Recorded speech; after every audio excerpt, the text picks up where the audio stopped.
नमस्कार दोस्तों, मेरा नाम है हरीश साहू और मैं आप लोग को पढ़ाता हूँ मैथ्स। ठीक है, तो हम लोग क्लास 10th का चैप्टर 1 पढ़ रहे हैं। ठीक है, बहुपद। तो दोस्तों चलिए, ये हमें उदाहरण क्रमांक 7 को आज हल करना है। तो किस प्रकार से इसे हम हल करेंगे, इसे आप समझने का प्रयास करिए, बहुत ही आसान है। तो दोस्तों, उदाहरण क्रमांक 7 कहता है कि सिद्ध कीजिए। ठीक है, सिद्ध कीजिए। क्या सिद्ध करना है कि बहुपद 2x3 x2 ऋण 5 को x-2 से भाग करने पर शेष फल शून्य है। ठीक है, क्या सिद्ध करना है कि जब हम इस बहुपद को इस बहुपद से भाग करेंगे तो जो शेष फल आएगा वो क्या आएगा? शून्य। ठीक है, यहाँ पे आप समझ लीजिए प्रूव्ड। जो रिमाइंडर है, जो शेष फल है, वो हमको कितना आना चाहिए? 0 आना चाहिए। ठीक है, तो चलिए शुरू करते हैं। तो इसके लिए हम जिस विधि का उपयोग करेंगे बहुपदों में भाग देने के लिए, उसका नाम है दीर्घ विभाजन विधि। ठीक है, तो इस विधि से हम इस प्रश्न को हल करेंगे। इसके लिए हमें कॉलम बनाने पड़ेंगे। तो चलिए कॉलम बनाइए। तो दोस्तों, इस प्रकार से आप भी कॉलम बना लीजिएगा। चलिए हम भाज्य को लिखते हैं। क्या है भाज्य हमारा? 2x3 धन x2 ऋण 5x 2। ठीक है, इसको हमें किससे भाग देना है? x-2 से।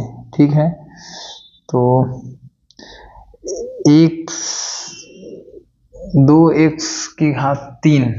तो x में किसका गुणा करें? इस x में किसका गुणा करें कि 2x3 आए? तो x में हम 2x2 का गुणा करेंगे। किसका गुणा करेंगे हम? x में 2x2 का गुणा करेंगे तो 2x3 हमें मिल जाएगा। तो इसका गुणा करेंगे। ठीक है, तो यहाँ मैं लिख देता हूँ 2x2 और जब गुणा करेंगे तो ये हमें मिल जाएगा 2x3। ठीक है, और ये धन 2 का भी गुणा होगा। तो 2 का जब गुणा होगा 2x2 से, तो ये क्या हो जाएगा? 4x2 और तो ये धन 4x2। ठीक है, अब ये क्या हो गया? ये वाला धन में है, ये वाला भी धन में है, तो ये ऋण हो जाएगा।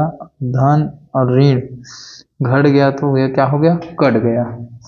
ठीक, अब ये इसको भी देखिए, धन है तो यहाँ ऋण आ जाएगा। तो 4x2 ऋणात्मक है और इसमें हम x2 घटाएंगे तो क्या आएगा? ऋण 3x2। ठीक है, और ये जो ऋण 5x है उसको हम लोग नीचे लिख लेंगे। ठीक, अब देखिए, अब हमें क्या चाहिए?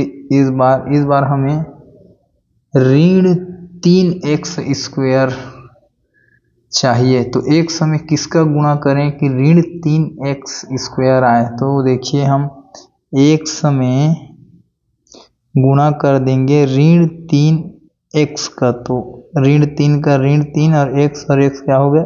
x2। तो इसका गुणा करेंगे। चलिए गुणा करते हैं फिर ऋण 3x।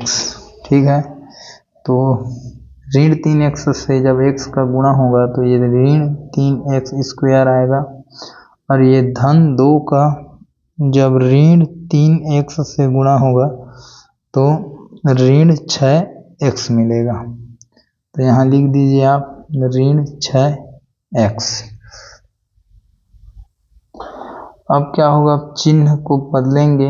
ये ऋण में है तो यहाँ धन हो गया, ये भी ऋण में है तो यहाँ धन हो गया। तो एक ऋण एक धन क्या हो गया? बराबर है तो कट गया। और इसको देखो आप, एक धन है एक ऋण है, तो घटेगा, चिन्ह बड़ी संख्या का रहेगा। तो 6x में जब 5x घटेगा तो क्या बचेगा हमारे पास, 1x बचेगा। ठीक है, 1x, और ये धन 2 को नीचे उतार लेंगे। ठीक है, अब x धन 2 का हमको क्या करना है, गुणा करना है कि x धन 2 मिल जाए। तो हम इसका एक बार गुणा करेंगे, धन 1, तो क्या मिला हमको, x धन 2।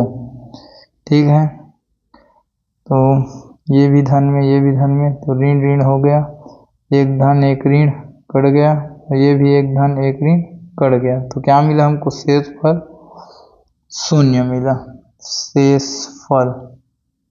ठीक है, तो प्रूव्ड हो गया। क्या प्रूव्ड हुआ कि जो शेषफल है वह 0 है।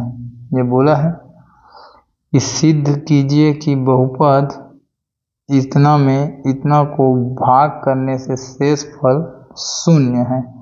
ठीक है, तो इस प्रकार से जब आप सॉल्यूशन को लिख देंगे तो उससे ज्ञात हो जाएगा कि आपका जो शेषफल आ रहा है वो क्या आ रहा है, 0 आ रहा है। शेषफल क्या आ रहा है, 0 आ रहा है। ठीक है, तो दोस्तों इस प्रकार से यह उदाहरण हल होगा। आप उदाहरण को समझिए, उदाहरण को समझना बहुत ही जरूरी है, क्योंकि उदाहरण से भी प्रश्न पूछे जाते हैं आपके बोर्ड एग्जाम में। ठीक है, तो उम्मीद करता हूँ दोस्तों मैंने आपको जो समझाया वो आपके समझ में आया। धीरे चलेंगे, हड़बड़ाएंगे नहीं, लेकिन समझते हुए चलेंगे। किसी भी चीज़ को आप छोड़ोगे तो आने वाले कक्षाओं को आप कक्षाओं में आपको बहुत ही ज़्यादा परेशानी होगी। तो उम्मीद करता हूँ आपको सब समझ में आया होगा। तो वीडियो को लाइक करिए, चैनल को सब्सक्राइब करिए और ज़्यादा से ज़्यादा किसी ज़रूरतमंद तक शेयर कीजिए। तो ठीक है दोस्तों, मिलते हैं एक अगले वीडियो में, तब तक के लिए धन्यवाद। जय हिंद, वंदे मातरम।